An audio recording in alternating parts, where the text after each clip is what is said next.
कुछ लोग ज़रा सीधे सीधे रास्ते पे चलते हैं, मुझे कुछ आदत है टेढ़े रास्तों पे चलने की। रास्ता आसान नहीं होता है कोई भी, लेकिन आपकी जो एक इश्क है ना, वो आपके लिए आसानियाँ पैदा कह सकते हैं। अब अगर मैं मुड़ के देखती हूँ तो मुझे नहीं समझ आती कि मैं इसके अलावा क्या होती, और मेरा ख्याल है मुझे अगर दोबारा भी मौका मिलेगा तो मैं इसी रास्ते पे ही चलूँगी। जी अस्सलाम वालेकुम व्यूअर्स, मैं ख्वाजा आफ्ताब हसन और आप देख रहे हैं मशरिक डिजिटल पर प्रोग्राम गुफ्तगू, जो ख़ास तौर पर आज की नशिस्त एक ऐसी शख्सियत के बारे में जिनकी ज़ाती दिलचस्पी तारीख से, आर्ट से और खुशकिस्मती से कि उन्होंने उस शोबे में बहुत ज़्यादा उनको मौके मिले, उन्होंने काम भी किया। लेकिन इसके साथ साथ जैसे आप सब जानते हैं कि जब हमें खुशकिस्मती से अपने शौक़ पूरे करने का मौका मिलता है, यह शौक़ जब प्रोफेशन बनता है तो बहुत सारी कुर्बानियाँ भी देनी पड़ती हैं। यकीनन ऐसा भी हुआ। डॉक्टर कमल खालिद किसी तारुफ की मोहताज नहीं, आला सरकारी ओहदों पर भी रहीं और अब भी माशाल्लाह मौजूद हैं। इसके साथ साथ तालीम के साथ वाबस्तगी इन दिनों भी पंजाब यूनिवर्सिटी में गालबन पढ़ा रही हैं और बहुत सारे स्टूडेंट्स इनकी इनके इल्म से फैज़याब भी हो रहे हैं। और इस बारे में भी कि एक टीचर को कैसा होना चाहिए, इस पे भी बात करेंगे। डॉक्टर साहब, आप बहुत बहुत शुक्रिया, आपने वक्त निकाला। किसी लंबी तमहीद के बाद बगैर, बल्कि किसी लंबी तमहीद के बगैर थोड़ा सा हम चाहेंगे कि आप अपने बारे में, मैं मुझे जितना इससे बहुत ज़्यादा इल्म है, लेकिन चूँकि मैंने आगाज़ किया कि शौक़ प्रोफेशन कैसे बने। अस्सलाम वालेकुम नाज़रीन, और सबसे पहले तो Khwaja Sahab thank you so much कि आप अक्सर मुझे बुलाते रहते हैं और मुख्तलिफ फोरम्स के ऊपर हमारी बातचीत होती रहती है। आपने बात की कि शौक़ जो था वो प्रोफेशन कैसे बना। एक्चुअली जिस टाइम की मैं बात करती हूँ, आप समझिए कि फ्रॉम 70s ऑनवर्ड्स, तो ये जो मेरा शौक़ था उसको कोई ऐसे प्रोफेशनली देखता नहीं था। उस दौर में तो क्योंकि बिल्कुल। उस दौर में बात होती थी कि जी कोई लायक है तो वो डॉक्टर बनेगा, जी। इंजीनियर बनेगा, अगर उसने कोई तीसरा प्रोफेशन लिया तो उससे बड़ा नालायक कोई नहीं है। बिल्कुल ठीक। तो इस पूरे प्रोसेस के अंदर मुझे भी साइंसेस जो हैं वो पढ़ाई गई। अच्छा। उस वक़्त तो लगा कि ज़बरदस्ती है, बड़ा ज़ुल्म हो रहा है, लेकिन बाद में मुझे पता चला कि वो बहुत मेरे लिए फ़ायदेमंद हुआ, जो मैंने बेसिक्स सारी की साइंसेस में। लेकिन इंटर से ऑनवर्ड्स फिर मेरे वालिद साहब ने, प्रोफेसर तुफैल डारा, उन्होंने मुझे फिर फ्रीडम दी कि अब तुमने जो करना है, तो मैंने ऑटोमेटिकली फ़ाइन आर्ट्स को ज्वाइन किया। और जब मैंने फ़ाइन आर्ट्स को ज्वाइन किया तो उसके साथ एक और सब्जेक्ट भी हिस्ट्री का, वो भी मैंने लिया। अब फ़ाइन आर्ट्स में अपनी भी आर्ट हिस्ट्री थी, तो तभी एक समझिए कि 15-16 साल की लड़की जो है, मुझे वो चीज़ें तब से बड़ा फैसिनेट कर रही थी, और मैंने इंटरेस्ट के साथ, शौक़ के साथ, मतलब ये वो टाइम था कि जब मुझे किसी को कहना नहीं पड़ता था कि पढ़ने बैठ, क्योंकि मैं खुद ही खुद से। इंटरेस्ट जी बिल्कुल। था। फाइन आर्ट्स तो खैर मेरा समहाउ, हालांकि मेरे ख़ानदान में, वही फिर मैं अपने वाले साहब को कोट करूँगी, वो कहते थे मुझे नहीं समझ आती ये कहाँ से आ गई है, क्योंकि साढ़े ते अगे पीछे किसी ने कभी लैंड नहीं सी लाई। और इंटर के बाद जो था फिर मुझे BFA पंजाब यूनिवर्सिटी में, वो मैंने ग्राफिक डिज़ाइन में किया, जिसको आजकल हम कम्युनिकेशन जी डिज़ाइन जी। करते हैं। फिर MFA भी मैंने इसी में किया। अच्छा, वो एकेडमिकली मेरे अप एंड डाउन वाले पीरियड थे, कभी बहुत ब्रिलियंट चल रहा होता था, कभी एवरेज चल रहा होता था। लेकिन मास्टर्स में आते आते फिर अच्छा मेरा गोल्ड मेडल तो नहीं, लेकिन एक अच्छी पोजीशन से मैंने पास आउट कर लिया। सो ऑल इन ऑल ये जितना भी मेरा काम था, ये इसमें पहली चीज़ जो बड़ी अहम थी वो थी शदीद शदीद हार्ड वर्क। अच्छा।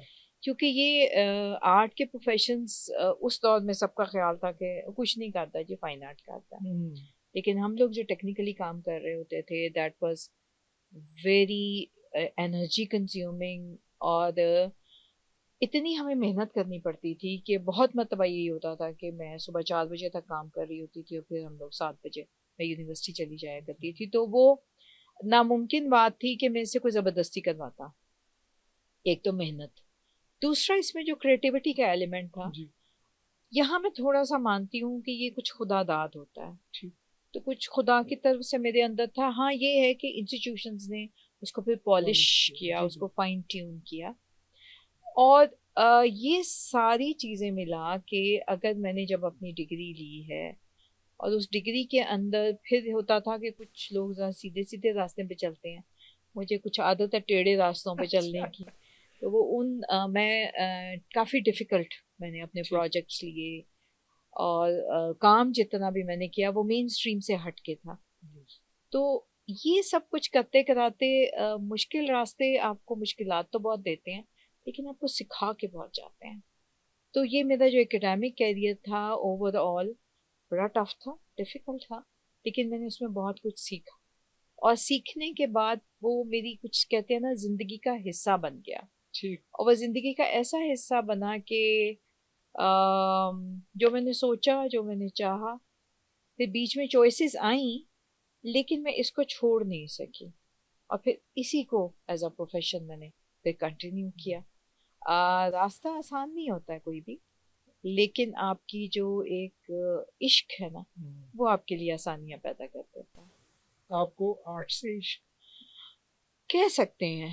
अब अगर मैं मुड़ के देखती हूँ तो मुझे नहीं समझ आती कि मैं इसके अलावा क्या होती। अच्छा। नहीं, मैं बात करूँ, लोगों की होता है कि जी मुझे दोबारा मौका मिले तो मैं ये करूँ या वो करूँ, मेरे जहन में कभी ये सोच आई ही नहीं।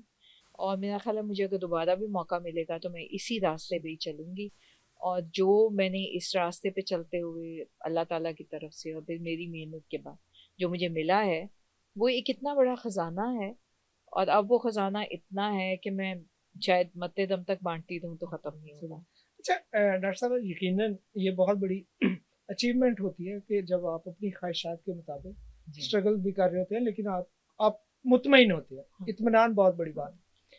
तो इसमें तो बुनियादी किरदार तो फैमिली का कि उन्होंने आपको मौका दिया, बुनियादी जबकि किताब। जिस उम्र में आपने सबकी कुछ किया होगा, उस उम्र में तो बच्चियां ब्याह दी जाती हैं, उस दौर में तो और ज्यादा मामला था। जी, ब्याह भी दी जाती थी। मेरे वालिद साहब बड़े इस मामले में प्रोग्रेसिव थे कि मैं घर में सबसे छोटी थी, लेकिन हम तीनों बहनों को उन्होंने प्रॉपर मास्टर्स की डिग्रीज लाजमन की और दी। और उसके साथ साथ ये भी हुआ कि जब मेरे अपना फाइन आर्ट्स की बारी आई तो मेरा सब्जेक्ट सबको पता ही बड़ा महंगा सब्जेक्ट है। बिल्कुल ऐसे। तो जब मैं एमएफए कर रही थी तो मेरी माँ कभी कभी हंसा करती थी कि जितने पैसे तेरी पढ़ाई पे लगे हैं इसमें 2 जहेज बन जाने थे। एक तो ये डायमेंशन भी थी। उसके साथ साथ एक बड़ी अहम चीज ये भी थी कि फिर मैंने जैसे कि कहा ना कि उस दौर में ट्रेंड ये नहीं था, बिल्कुल। इसको बहुत ज्यादा हाँ वैल्यू जी, नहीं दी जाती। वहाँ तो सिर्फ सरकारी नौकरी का असूल, अच्छी नौकरी। सरकारी नौकरी और हाँ, फिर मैं कहूंगी इंजीनियर, डॉक्टर, वही बस बस ये यहाँ तीन तक ही ऑप्शंस। 3 ऑप्शंस थी। तो इन सब को लेके चलना और उसके बीच में फिर अपने आप को मनवाना और अपनी स्ट्रगल को करना। लेकिन एक बड़ी मैं दिलचस्प बात बताऊं, क्योंकि मैं डिजाइन की स्टूडेंट थी तो उस दौर में, अब तो बहुत रूटीन है कि फर्स्ट ईयर के बच्चे नौकरियां कर रहे हैं, एंटरप्रेन्योर कर रहे हैं, एंटरप्रेन्योरशिप कर रहे हैं। लेकिन हम लोग जो डिजाइन के स्टूडेंट्स थे, हमें फर्स्ट ईयर से ही प्रोजेक्ट्स मिलने शुरू हो ठीक। जाते थे मार्केट के। तो हम लोग लड़के तो सब फर्स्ट ईयर से नौकरियां ठीक। शुरू कर देते थे। जरूर। हम लोगों को भी प्रोजेक्ट्स मिल जाते थे तो हम अपनी पॉकेट मनी निकाल लिया इतना करते खर्चा थे। निकाल लेते। ये आम लोगों को नहीं पता था। ठीक। उनका ख्याल था कि बस आर्टिस्ट है तो नालायक है। बल्कि बहुत से लोगों का तो ये ख्याल था कि जी अपनी धुन में मगन और वो इस किस्म की बातें करते थे। ऐसा नहीं, मार्केटिंग के पॉइंट ऑफ व्यू से हम सब बड़ी स्मार्टली हमने पढ़ाइयाँ की, मार्केट में काम किया, जॉब्स की, प्रोजेक्ट्स किए। मतलब मैं थर्ड ईयर में थी तो तब से मैं प्रॉपर जॉब में आ चुकी हुई थी एज अ ग्राफिक डिजाइनर। आपको याद है कि आपकी पहली मर्तबा जो आपने खुद से कमाया वो कितना था, और उस वक्त फीलिंग्स? बिल्कुल जी, बिल्कुल याद है। और वो एक एडवर्टीजमेंट थी किसी की ना, अच्छा। तो वो डिज़ाइन की। तो उन्होंने गालिबन मेरा ख्याल है उस वक्त शायद मुझे 150 रुपया मिला होगा। अच्छा। और उसकी जो खुशी थी, लेकिन वो जैसे ही मिला तो मेरी अपनी बहन की बर्थडे थी, ओके। तो मैंने उसको उसका अच्छा, गिफ्ट ले गिफ्ट ले लिया। दिया। अच्छा। तो लेकिन वो, ये कि अपनी जेब से खर्च करना, हाँ हाँ। ये जाहिर है। और उसके बाद एक मुझे बहुत एक इंटरेस्टिंग एज ये रहा कि मैंने जो पहली जॉब प्रॉपर शुरू की लाहौर में, गालिबन वो पहले एप्पल के डीलर्स थे, अच्छा। एप्पल कंप्यूटर्स ये थे। अच्छा। अच्छा। उन दिनों किसी को पता नहीं ठीक। था कि एप्पल कंप्यूटर्स हाँ। भी, और उन्होंने विंडोज का कॉन्सेप्ट दिया अच्छा। था। अब ये जो सुनने वाले हैं उन्हें बड़ी अजीब सी बात लगेगी कि कभी ऐसा भी दौर था कि विंडोज नहीं थे। बिल्कुल ऐसा दौर था जो डॉस का था, ठीक। डिस्क ऑपरेटिंग हाँ। सिस्टम। तो इन्होंने विंडोज जो है तो वो एप्पल के डीलर्स थे लाहौर में, और उनका ऑफिस भी लिबर्टी मार्केट में था। तो वहाँ मुझे अपॉर्चुनिटी मिली एज अ डिज़ाइनर काम करने की, और ज़िंदगी का सबसे पहला सिस्टम जिसके आगे मैं बैठी कंप्यूटर के, दैट वाज एप्पल। उसका छोटा मैक प्लस पता नहीं छोटा सा सिस्टम था, और मुझे यूं लग रहा था जब मैंने स्क्रीन पे काम करना शुरू किया कि this is some kind of a miracle, क्योंकि तब हम मैनुअल काम करते थे, हर चीज़ मैनुअल करते थे। तो वो मेरा एक एक्सपोजर जो था वो एप्पल के साथ बड़ा इंटरेस्टिंग रहा। और मज़े की बात मैं आपको ये बताती चलूँ कि वहाँ मैं पार्ट टाइम काम कर रही थी क्योंकि मैं साथ पढ़ भी रही थी। तो उनका मेरा जो पहला सैलरी चेक था वो 1800 रुपीज़ का।